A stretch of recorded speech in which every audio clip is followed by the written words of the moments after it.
आप सभी का हमारे चैनल पर बहुत बहुत स्वागत है। पिछले वीडियो में हमने चैप्टर नंबर 7 के कंप्लीट न्यूमेरिकल्स देख लिए थे और अब हम इस वीडियो में 2012 से लेकर अब तक जो बोर्ड एग्ज़ाम हुए हैं उनमें इस पार्ट से कौन कौन से क्वेश्चन आए हैं वो हम देखना चाह रहे हैं। जैसा कि हम अब तक के सभी पार्टों में देखते आए हैं वो बात हम यहाँ भी रिपीट कर रहे हैं। देखिएगा, पेपर 2012 मतलब 2012 का जो राजस्थान बोर्ड का जो पेपर हुआ था उस पेपर में कौन कौन से सवाल आए थे इस चैप्टर से वो हम यहाँ देखना चाह रहे हैं। पहला क्वेश्चन आया था कि 1 एम्पीयर धारा की अंतर्राष्ट्रीय मात्रक पद्धति में परिभाषा दीजिए। इसका मतलब है कि 1 एम्पीयर धारा की जो परिभाषा है जो हमने इस चैप्टर में अंदर पढ़ी थी और वहाँ आपको मैंने इसे वेरी मोस्ट भी बताया था, वो टॉपिक यहाँ पर आया है, 1 नंबर में आया है। तो आप ये सवाल यहाँ से उतारेंगे और इसका आंसर अपने नोट्स में पीछे वहाँ से 4 बार पढ़कर याद करेंगे और जब वो आपको याद हो जाए अच्छे से फिर यहाँ इसके उत्तर के रूप में बिना देखे लिखेंगे। अगर आप ऐसा कर लेते हो तो बहुत ही अच्छी बात है। क्लियर। नंबर 2, साइक्लोट्रॉन के सिद्धांत का कथन दीजिए। इस मशीन के कोई 2 उपयोग लिखिए। साइक्लोट्रॉन का काफ़ी बड़ा टॉपिक हमने वहाँ पढ़ा था और आपको मैंने अच्छे से समझाया था और आप समझ भी गए होंगे ऐसी मैं उम्मीद कर रहा हूँ। तो उसमें केवल सिद्धांत पूछा है, इसने सिद्धांत पूछा है और 2 इसके उपयोग पूछे। तो वहाँ से आप इसे याद करें और यहाँ बिना देखे लिखें इसके उत्तर के रूप में, तो ही ये बेस्ट रहेगा।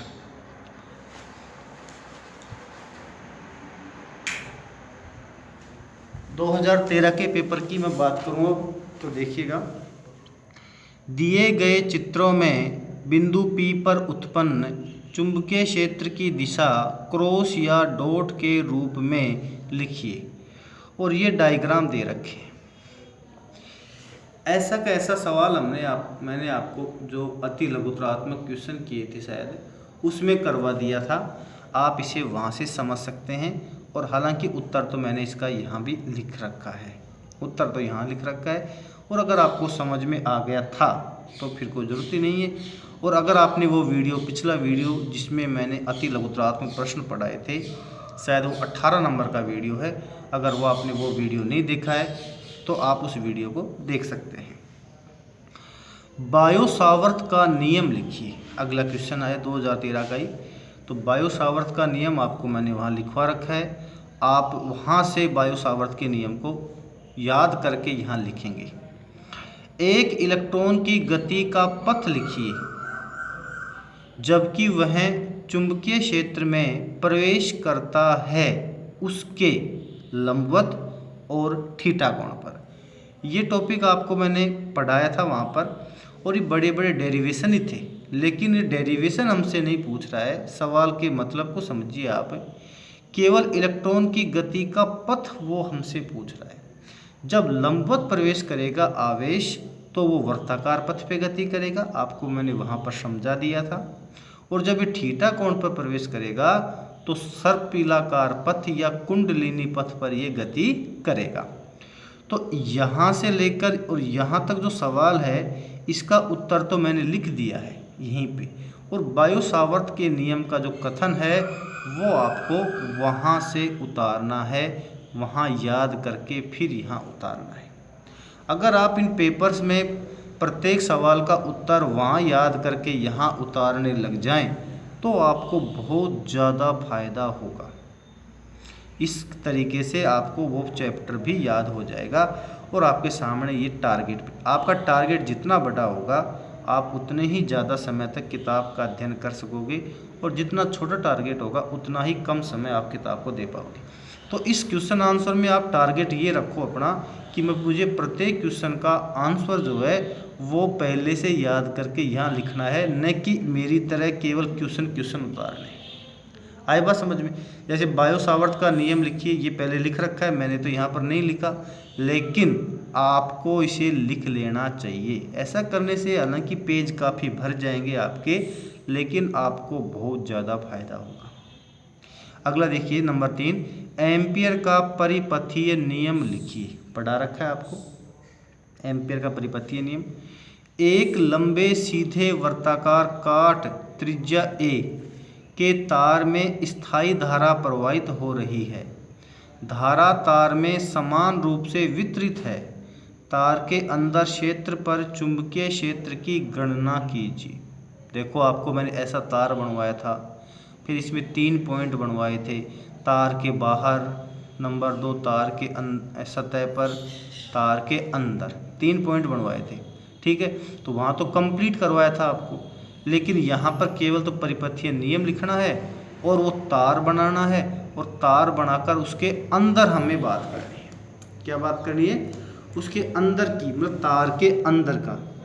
हमें तार का भार और तार की सतह वाला यहाँ पर नहीं करना है। ये स्मॉल a है, क्योंकि त्रिज्या को हम स्मॉल a मान रहे थे, तो सिर्फ वो वाला पॉइंट करना है। तो आप उसे वहाँ समझें और जो सवाल पूछ रहा है सिर्फ उसका ही सटीक उत्तर लिखिए। ये प्रैक्टिस आपको करनी ही पड़ेगी।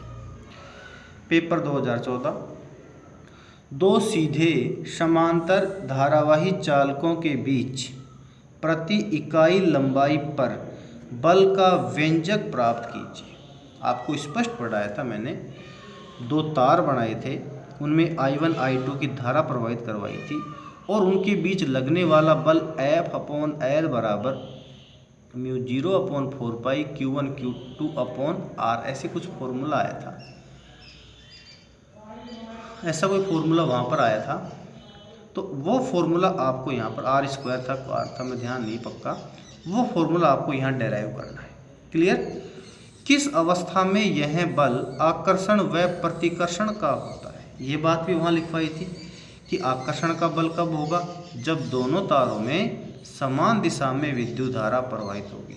और प्रतिकर्षण का कब होगा? जब दोनों तारों में विपरीत दिशा में विद्युत धारा प्रवाहित होगी। क्लियर? विद्युत धारा के मानक मात्रक की परिभाषा भी लिखिए। ये क्या चीज़ है? विद्युत धारा का मात्रक क्या होता है? 1 एम्पियर होता है ना। तो 1 एम्पियर की परिभाषा आपको लिखनी है, जो 2012 में भी आई थी अंतर्राष्ट्रीय पद्धति में। वहाँ लिखवाया था ना कि किसी तार में इतना इतना F बराबर 2 × 10⁻⁷ न्यूटन का बल लगे तो उस पर प्रवाहित होने वाली धारा को 1 एम्पियर होती है। ऐसी आपको मैंने डेफिनेशन लिखवाई थी, जो 2012 में भी आई थी, फिर यहाँ फिर रिपीट हुई है। तो विद्युत धारा के मानक मात्रक की परिभाषा का मतलब भी 1 एम्पियर धारा की का जो परिभाषा हमने सिलेबस में पढ़ी है, वो का वो टॉपिक यहाँ पर है 2014 में। आगे चलते हैं। पूरक 2014 के सप्लीमेंट्री में आया था, बायो सावर्त नियम का गणितीय रूप लिखिए समीकरण, सवाल नंबर 1। मतलब इसने केवल गणितीय रूप ही लिखवाया है, फॉर्मूला ही लिखवाया है। वो जो नियम जो है, या जो नियम जो है बायो सावर्त का, वो उसका डेरिवेशन वगैरह उसको लिखवाया नहीं है, केवल ये लिखवाया। इसका उत्तर मैंने लिख भी दिया कि dB = μ0/4π आइडियल sin θ/r²। क्लियर? अगला, बी चुंबकीय क्षेत्र के लंबवत v चाल से गतिमान किसी इलेक्ट्रॉन q के पथ की त्रिज्या क्या होगी? 1 नंबर। याद आ गया होगा कि जब चुंबकीय क्षेत्र में कोई इलेक्ट्रॉन लंबवत प्रवेश करता है तो वहाँ वर्ताकार पथ में गति कर रहा था, आपको ध्यान आ गया होगा। क्लियर? और वहाँ हमने वर्ताकार पथ की त्रिज्या का फॉर्मूला भी निकाला था, R = mv/qb। केवल ये फॉर्मूला हमसे पूछना चाह रहा है 1 नंबर में, तो ये R बराबर क्या हो गया? mv/qb। और अगर आपको फॉर्मूला याद नहीं है तो आप इसका थोड़ा सा 3-4 टॉपिक का डेरिवेशन था, वो यहाँ पर कर सकते हो कि लगने वाले चुंबकीय बल का मान अभिकेंद्रीय बल के बराबर होता है, अर्थात mv²/r = qbb, और सोल्व करके r की वैल्यू फाइंड आउट। ऐसे भी कर सकते हो, डायरेक्ट भी लिख सकते हो। अगला, साइक्लोट्रॉन क्या है? साइक्लोट्रॉन क्या है? पढ़ाया था आपको साइक्लोट्रॉन क्या है। इसकी सहायता से हम भारी धनावेशित कणों को त्वरित करा सकते हैं। इसमें डीज का कार्य समझाइए। जो कार्य प्रणाली पढ़ाई थी साइक्लोट्रॉन की, उसमें डीज का कार्य ही है, तो वो आपकी कार्यप्रणाली उतार देना। साइक्लोट्रॉन की आवृत्ति का सूत्र भी ज्ञात कीजिए। तो साइक्लोट्रॉन की गणितीय विवेचना में हमने काफ़ी सूत्र डेराइव किए थे, तो उसमें से केवल आवर्ती वाला जो फॉर्मूला है वो ही यहाँ डेराइव आपको करना पड़ेगा। अब आप समझोगे सर आवर्ती वाले फॉर्मूले के लिए हमें आवर्ती बराबर 1/आवर्तकाल चाहिए, अर्थात कैपिटल टी चाहिए ना, और कैपिटल टी के लिए 2πr/v चाहिए, अर्थात आर की वैल्यू चाहिए, और आर के लिए आपको शुरुआत से शुरू करना पड़ेगा। तो आपको ऐसा लग रहा है तो आप शुरुआत से शुरू करके साइक्लोट्रॉन की आवर्ती के सूत्र तक पहुंच जाइए कि mv² / r = qvb से शुरू करके और इसकी आवर्ती तक आप पहुंच जाइए, आपका काम हो जाएगा। आप लिख के देखिए इनको, और वहाँ से याद करके यहाँ बिना देखे लिख के देखें तो आपको बहुत ज़्यादा फायदा होगा। एम्पियर का नियम लिखिए। बाहर से आवाज़ आ रही है, मैं गेट बंद करके आता हूँ।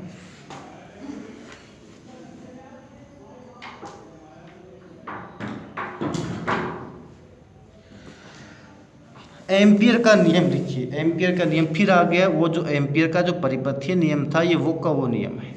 एम्पियर का नियम लिखिए और एक लंबी परिनलिका के अंदर चुंबकीय क्षेत्र का मान ज्ञात कीजिए। पढ़ा रखा है आपको इस टॉपिक का, इस चैप्टर का जो सेकंड लास्ट टॉपिक है वो परिनलिका वाला ही है, और उसके फॉर्मूला आया था, ये 4 नंबर का आया था, आपको उसको यहाँ उतारना है।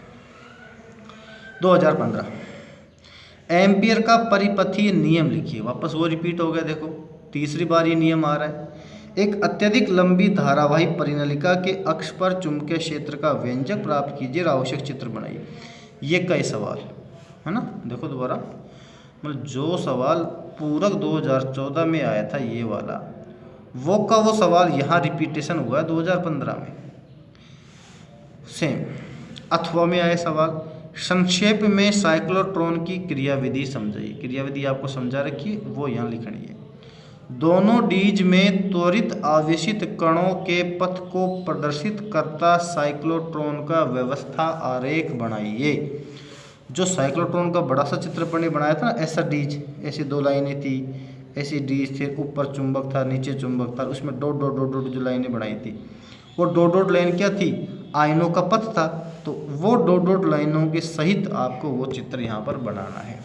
तो देखो साइक्लोट्रॉन का जो टॉपिक आगे भी ये सवाल आया, देखो इसमें साइक्लोट्रॉन के निम्न प्राचलों की व्युत्पत्ति कीजिए। आवर्ती और आयनों की गतिज ऊर्जा, आवर्ती ऊपर भी आई थी, और आवर्ती को फाइंड आउट करने के लिए आपको शुरुआत से शुरू करना पड़ रहा था, तो वहाँ से शुरू करें, यहाँ तक पहुँचे, और फिर गतिज ऊर्जा के फॉर्मूले को भी आप डराइव करें। तो आपने देखा साइक्लोट्रॉन तो हर साल ही लगभग आ रहा है, शायद ही कोई साल चूका हो, पर इतने बड़े टॉपिक में से वो क्या पूछता है हर बार वो अलग अलग होता है। आपको पूरा टॉपिक अच्छे से क्लियर करना है और फिर जो वो पूछे वो लिखना है। अमूमन बच्चे गलती करते हैं कि वो पढ़ते नहीं है कि ये पूछ क्या रहा है, उनको तो साइक्लोट्रॉन दिख गया ना तो फिर शुरू हो जाते हैं साइक्लोट्रॉन को शुरू से लास्ट तक लिखने के लिए। वो बहुत गलत तरीका है, इससे आपको फ़ायदा नहीं, समय खराब होता है। आपको सवाल के अनुसार उत्तर लिखना आना चाहिए, ये ही सबसे महत्वपूर्ण है।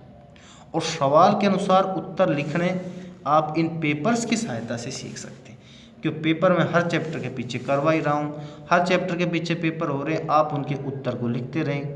आप अगर पिछले पेपर्स के उत्तर आपने नहीं लिखे, ऐसे सिर्फ क्वेश्चन ही अपने नोट्स में उतारे, अलग से कॉपी डाल लो, नई कॉपी डाल लीजिए, उसमें फर्स्ट चैप्टर से इन पेपर्स को शुरू कर दीजिए, क्लियर, और आप इसको यहाँ तक पहुँचे। मतलब जितनी मेहनत करोगे वो कम है, ये मान के चलो। आप सोचते हो कि यूँ थोड़े बहुत मेहनत से काम चल जाएगा, तो बेटा पास हो जाओगे, नंबर आएंगे नहीं। अच्छे नंबर लाने के लिए आपको अच्छी मेहनत करनी पड़ेगी। अगला है पेपर 2016। एक आवेश Q चुंबकीय क्षेत्र B के लंबवत दिशा में v वेग से प्रवेश करता है, इस पर कार्यरत बल का मान क्या होगा? 1 नंबर का सवाल, ये तो पढ़ा ही रखा है, F = QVB होगा। इसका उत्तर लिखा है कि इसमें लिख रखा है, देखो क्या है इसका उत्तर, मैंने यहीं लिख दिया था चुंबकीय बल F बराबर क्यू वी क्रॉस बी या F बराबर Q V B sine theta. सवाल कह रहा था कि लंबवत प्रवेश करता है तो साइन थीटा 90 साइन 90 1 और F बराबर क्यू वी बी। ठीक है, जिसका उत्तर आपको सटीक रूप से पीछे नहीं मिलेगा उसका उत्तर मैं यहीं लिखवा रखा है मैंने, इसलिए आपको काफ़ी हेल्प मिलेगी। आपको पढ़ना आपको पड़ेगा, बिना पढ़े मेरे पास कोई मंत्र नहीं है जिसकी सहायता से आप अच्छे मार्क्स ला सको और एग्ज़ाम में कामयाबी हासिल कर सको। कोरोना चल रहा है, आपको इसके अलावा और कोई ऑप्शन नहीं मिलेगा पढ़ाई करने का, न कहीं स्कूलें लग रही हैं न कोई कोचिंगें लग रही हैं, और ये आपको बेस्ट तरीका है पढ़ने का। इससे बेस्ट तरीका आपको शायद नहीं मिले, क्योंकि मैंने प्रत्येक एक क्वेश्चन को मेरे पिछले 12-13 साल के अनुभव से उठाया है और आपको 100% कामयाबी ये नोट्स दिलवा देंगे। इससे बेहतर नोट्स आपको शायद ही कहीं मिले। दो समांतर धारावाही चालक तारों के मध्य कार्यरत बल का मान ज्ञात कीजिए। एम्पियर की सैद्धांतिक परिभाषा इसके आधार पर लिखिए। आगे वही बात, मतलब कि वो दो तार बनाए थे जिनके बीच में समान धारा बह रही थी, I1 I2 थे, और उनको फिर उनकी सहायता से 1 एम्पियर की परिभाषा हमने लिखी थी। याद आ गया होगा आपको। ये दोनों सवाल जो हैं वो पहले भी 2-3 बार पूछ लिए, अपने थोड़ी देर पहले देखे थे, तो फिर यहाँ रिपीटेशन हुआ है। आप इसे सोल्व करें तो देखो एक एक सवाल 4-4 5-5 पर आया। अगर आप 4-4 5-5 पर बार बार उसे अपने नोट्स में लिखेंगे तो आपका वो सवाल कितना क्लियर होगा। परीक्षा में आते ये सवाल है, उलझने की ज़रूरत नहीं है आपको, बिल्कुल साफ सुथरा काम है। मेरे साथ आप पढ़ते रहें, आपको किसी और हेल्प की आवश्यकता नहीं पड़ेगी, किसी और नाव में सवार होने की ज़रूरत नहीं पड़ेगी। केवल इस नाव में बैठे रहें, आपको मैं आराम से 12th क्लास अच्छे अंकों से पास करवा दूंगा। लेकिन अगर आप 70 जगह घूमते हो, चलो उसके तो आपको देखा, उसको भी पढ़ा, उसको भी पढ़ा, इसको भी पढ़ा, पता नहीं इसमें कुछ छूट तो नहीं गई, ये आपके दिमाग में नहीं आना चाहिए। ये मान के चलो कि ये 100% कोर्स को कवर करता है ये नोट्स, बस ये ध्यान में रखो और विश्वास रखें मुझ पर, आपको निस्संदेह कोई नुकसान नहीं होगा। और अगर आपने ये जो बातें याद कर ली जो मैं आपको पढ़ा रहा हूँ, तो आपको फिजिक्स में कोई पीछे नहीं छोड़ सकता। हाँ, इन सब को याद करने के बाद अगर आपके पास एनर्जी बचती है तो फिर आप किसी और बुक को उठाएं, उसको पढ़ें। पर यही ढंग से तो पता नहीं जा रहा, ढंग से तो ये याद नहीं हो रहा, ये ढंग से समझ में नहीं आ रहा, फिर आप कहीं और मुँह मार रहे हो तो कोई मतलब नहीं है। क्लियर? तो आपको विश्वास बनाए रखना है और मेहनत करनी है। पेपर 2017, एक गतिशील आवेशित कण द्वारा उत्पन्न क्षेत्र के नाम लिखो। हालांकि ये सवाल मैंने रिपीट लिख दिया था पहले भी इसका उत्तर, पर चूंकि छोटा सा उत्तर है तो यहाँ भी लिख दिया, और वो है विद्युत और चुंबकीय क्षेत्र। बायो सावर्त के नियम का सूत्र सदिश रूप में लिखो। पहले भी आया था। धारावाही वर्ताकार, दिख नहीं रहा इसमें वर्ताकार, तो मैं यहाँ लिख देता हूँ धारावाही वर्ताकार, और इसको काट देता हूँ। पाश का मतलब होता है बेटा कुंडली के अक्ष पर उत्पन्न चुंबकीय क्षेत्र का व्यंजक प्राप्त कीजिए, आवश्यक चित्र बनाइए। ये कुंडली का जो अक्ष वाला टॉपिक था ना, काफ़ी बड़ा टॉपिक था वो, कि किसी वर्ताकार कुंडली के अक्ष पर उत्पन्न चुंबकीय क्षेत्र का व्यंजक प्राप्त कीजिए, काफ़ी बड़ा टॉपिक था पहले ही, और आपको वो यहाँ कंप्लीट करना है। ठीक है, वहाँ उसको 2-3 बार पढ़ें, फिर यहाँ उसको मन से उतारे। पहली बार 2017 में ये सवाल आया था, काफ़ी बड़ा है। अथवा एम्पियर का परिपथीय नियम का गणितीय रूप लिखिए। कितनी बार पूछा जाएगा एक ही सवाल, पर केवल देखो ये गणितीय रूप ही हमसे पूछ रहा है और कुछ नहीं पूछ रहा। ठीक है ना, ओनली गणितीय रूप हमसे पूछ रहा है ये, बाकी शुद्ध हमसे नियम नहीं पूछ रहा। आपको नियम नहीं लिखना है, केवल गणितीय रूप ही लिखना है। ये बात का ध्यान दे, पूछा गणितीय रूप है, आपने पूरा नियम उतार दा आधा पन्ने का, क्या मतलब निकला? तो जो पूछे उसी का जवाब बस। किसी लंबी धारावाही परिनलिका के अक्ष पर उत्पन्न चुंबकीय क्षेत्र का व्यंजक प्राप्त करें, आवश्यक चित्र बनाएं। ये सवाल भी 230 बार आया है, रिपीट हो रहा है बार बार, और आपको इसे लर्न करना है। पेपर 2018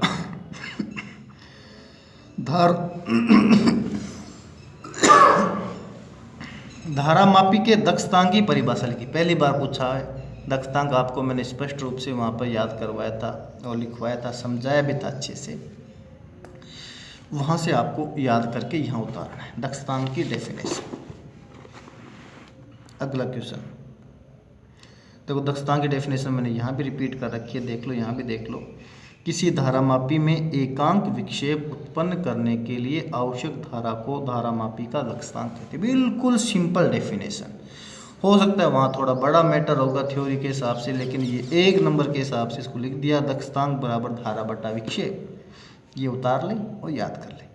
मतलब धारामापी में जो 30-30 खाने होते हैं ना, आपने तो नहीं देखे होंगे, स्कूल खुलेंगे कभी प्रैक्टिकल होंगे, इसमें देखोगे तो उसमें एक खाने में एक खाना का विक्षेप उत्पन्न करने के लिए उस धारामापी में कितनी धारा प्रवाहित होगी वो आपको यहाँ चाहिए। एम्पियर के नियम का उपयोग करते हुए अनंत लंबाई के सीधे धारावाही चालक के कारण चुंबकीय क्षेत्र का व्यंजक प्राप्त कीजिए। वही एम्पियर का नियम है। और अनंत लंबाई का सीधा धारावाही तार के कारण, सीधे धारावाही तार के कारण आपको ये तार है ना, बायो सावर्त के नियम से भी इसका सूत्र हमने डिराइव किया था, याद होगा आपको, B बराबर म्यू 0I/2πr का, है ना। वो तो ओपनिंग में तो ये सवाल था बायो सावर्त के नियम से, और बाद में फिर इसको तार के रूप में बताकर उसका भार भीतर के हिसाब से हमने ये किया था ना, कौन सा, एम्पियर के नियम की सहायता। शायद वो नहीं, मोटा तार नहीं, उसके पहले वाला टॉपिक, वो जो मोटा तार का भार भीतर सतह की जो बात कर रहा हूँ ना मैं, उसको नहीं, उसके जस्ट पहले एक और टॉपिक था सीधा तार का, उसमें फॉर्मूला तो वही आएगा म्यू 0I/2πr, क्लियर। लेकिन ये आपको एम्पियर के नियम वाला ही करना है। मतलब कि ये जो टॉपिक है वो एम्पियर के नियम से भी है और बायो सावर्त के नियम से भी है, लेकिन ये एम्पियर के नियम से हमको पूछ रहा है तो आपको एम्पियर के नियम से ही ये करना है, बायो सावर्त के नियम से नहीं करना, क्लियर। अगला सवाल,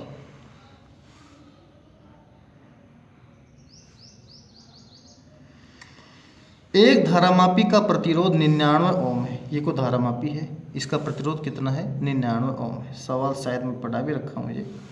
इसके पूर्ण स्केल पर विक्षेप के लिए आवश्यक धारा 1 मिली एम्पियर है, क्लियर। मतलब कि अब जब इसमें 1 मिली एम्पियर की धारा प्रवाहित हो जाएगी तो इसमें पूरा विक्षेप प्राप्त हो जाएगा, पूर्ण स्केल।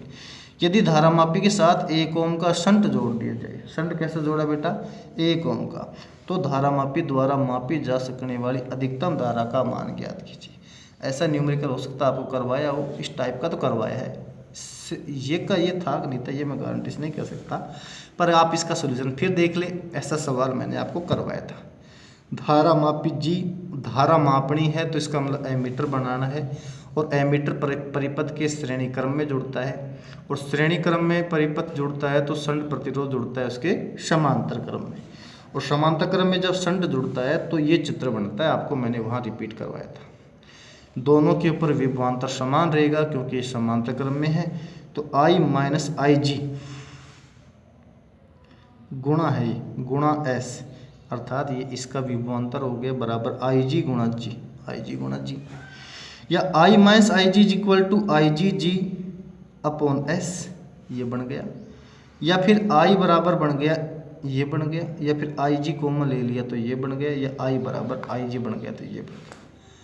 इसका मतलब ये हो गया बेटा कि अब तक तो जो सवाल पहले हमने जो सवाल पढ़ा था ना, वो ऐसा सवाल नहीं था, एक तो ये क्लियर हो गया, क्योंकि जो सवाल हमने पढ़े थे उसमें तो शंट प्रतिरोध S की वैल्यू को ही अपन ने फाइंड आउट किया था, ठीक है। शंट प्रतिरोध S की वैल्यू को फाइंड आउट किया था, इसने तो शंट का मान दे रखा है अपने को, और धारा I का मान हमसे पूछ रहा है, तो उसको सोल्व करके धारा I की वैल्यू हमने यहाँ पर निकाली है। पहले तो हमने सोल्व करके शंट प्रतिरोध S की वैल्यू निकाली थी, पर यहाँ I की वैल्यू निकाली है, तो I बराबर IG G plus S upon S हो गया, तो G बराबर क्या होता है 99 ओम, क्लियर, जो सवाल ने हमें दे रखा है। आगे बढ़े, साथ में इसने हमें दिया कि IG बराबर 1 मिली एम्पियर बराबर 10 की पावर माइनस का 3, और S का मान 1 ओम, तो I की वैल्यू रखा, सोल्व किया, तो 99 100/1 हो गया, 10 की पावर माइनस का 1/10 बराबर 0.1 एम्पियर। ये इसका आंसर हो गया। अगला क्वेश्चन पेपर 2019 का, आप कह सकते हो सर 2020 का पेपर तो आपने कभी कराया ही नहीं, 20 का पेपर इसमें ऐड नहीं है। तो जब पूरा कोर्स हो जाएगा तो उस समय मैं 2012 से लेकर 2020 तक के सारे पेपर्स को अलग अलग वीडियो में ज़रूर बताऊंगा। 2012 का पेपर का मेरे पास अब लिखा हुआ मैटर पड़ा हुआ रजिस्टर में। 2012 का जो पहला क्वेश्चन से लेकर 30वें क्वेश्चन तक टोटल सॉल्यूशन सहित मेरे पास लिखे हुए हैं, उसके मैं वीडियो बना के डालूंगा। 12, फिर एक वीडियो 13 का, फिर 14, फिर 15, फिर 16, फिर 17, फिर 18, 19 और लास्ट 20 कंप्लीट। इसलिए आप टेंशन नहीं लें, आप चैनल के साथ लगातार जुड़े रहें। आपको बोर्ड एग्ज़ाम तक मैं पूरी गाइडेंस देता रहूँगा, आपको मज़ेदार में नहीं छोड़ूंगा, ठीक है। और ये जिस हिसाब से हम पढ़ रहे हैं, 7 चैप्टर हमारे आज पूरे हो रहे हैं, आसानी से आपका जुलाई और अगस्त लगा लो, अगस्त तक आपका मैं 100% सिलेबस करा दूंगा। किसी भी कोचिंग में, किसी भी स्कूल में इतना जल्दी कोर्स पूरा नहीं होता है, ये मेरी गारंटी जो मैं आपको करवा दूंगा, ठीक है। कमी है तो सिर्फ और सिर्फ आपकी और वो पढ़ने की। आप पढ़ते नहीं, गाइडेंस मैं देता रहूँगा। देखिएगा, चुंबकीय क्षेत्र में धारावाही चालक पर बल का सूत्र लिखिए। और ये सूत्र आपको होता है E बराबर I L क्रॉस B, पढ़ा रखा है ना आपको, बिल्कुल टॉपिक है ऐसा। सर इसको डराइव भी किया था हमने, पर ये केवल सूत्र पूछ रहा है तो सूत्र लिख दिया। सूत्र का तरीका भी मैंने आपको बताया कि प्रत्येक पाठ के खत्म होते कम से कम लास्ट के 2 पन्नों के ऊपर उस पाठ में आए हुए सभी सूत्रों को लिख लें। पहले ये भी लिखे साथ में, जैसे धारावाही चालक पर बल E बराबर ये भी जरूर लिखिए। लैंग्वेज किसका सूत्र है ये तो लिखना चाहिए उसमें, तो ये लिखकर सारे सूत्र लिख ले, उसको बार बार पढ़े तो आपको याद हो जाएगा। आपने देखा कितनी बार तो स्पेशल सूत्र ही पूछा जा चुका है, डेरिवेशन तो आया ही नहीं। सूत्र याद है तो लिख दोगे, नहीं तो अब याद है तो 1 नंबर तुरंत मिल जाएगा इतनी सी लाइन लिखने में, समय थोड़ा लग रहा है। एम्पियर का नियम लिखिए। चित्र बनाकर अनंत लंबाई के सीधे धारावाही चालक तार के कारण किसी बिंदु पर चुंबकीय क्षेत्र के व्यंजक की व्युत्पत्ति। वही जो मोटा तार बनाया था ना, वो नहीं, उसका पहले वाला जो टॉपिक था वो फिर रिपीट हुआ है। पहले भी यही टॉपिक आया था, 1-2 साल पहले हम देखा था, 2018 में 17 में से आया था। अथवा बायो सावर्त का नियम लिखिए और संक्षेप में साइक्लोट्रॉन की क्रियाविधि लिखिए। आ गया बायो सावर्त का नियम, फिर रिपीट हो गया। साइक्लोट्रॉन की कार्यविधि रिपीट हो गई। विधि दोनों डीज में त्वरित आवेशित कणों या आयनों के पथ को प्रदर्शित करता हुआ साइक्लोट्रॉन का व्यवस्था आरेख बनाइए। वो क्यों लैंग्वेज है ना, जो इसका बड़ा बड़ा चित्र था जिसमें हमने डॉट डॉट डॉट डॉट बनाए थे गोल गोल, वो कौ चित्र है। साइक्लोट्रॉन की आवृत्ति का व्यंजक, आवृत्ति कितनी बार पूछ ली, पर आवृत्ति के लिए आपको शुरू करके आवृत्ति तक पहुंचना। तो आपने देखा कि बार बार सवाल रिपीट हो रहे हैं, कंटिन्यू रिपीट हो रहे हैं क्वेश्चंस, और आपको अगर आप ये सारे क्वेश्चंस के आंसर यहाँ लिख दोगे एक एक, जैसे ये सवाल 5 बार आ गया, 4 बार आ गया, 5 बार, 4 बार, 3 बार या 2 बार या 1 बार, जितनी बार भी आया उतनी बार अगर आपने इसके उत्तर लिख दिए तो ये मान के चल लो कि आपका वो पाठ क्लियर हो गया। तो अगर अभी तक आपने ऐसा नहीं किया तो आप एक नया रजिस्टर डाल लें जिसमें प्रत्येक चैप्टर के बोर्ड में आए हुए क्वेश्चंस को लिखना और उसका सॉल्यूशन बिना देखे लिखना, नकल नहीं उतारनी। अगर आपने नकल उतारा तो फिर रहने दो। अगर आप इनके उत्तर उसमें नकल उतार के लिखना चाहते हो तो फिर रहने दीजिए, फिर लिखने की ज़रूरत नहीं है, क्यों समय खराब करते हो। अगर आप बिना देखे लिखने की जज्बा अगर आपके अंदर है तो ही आप ये काम करें जो मैं बता रहा हूँ। सवाल लिखें, उत्तर बिना देखे लिखें। अगर आपने ऐसा कर लिया तो दुनिया की कोई ताकत आपको फिजिक्स में पीछे नहीं रख सकती। फिजिक्स में सबसे भारी दिक्कत होती है सब्जेक्ट में एंट्री की। एंट्री आपकी हो चुकी होगी ये मैं उम्मीद करता हूँ फिजिक्स में। अब आपको उसको अपनी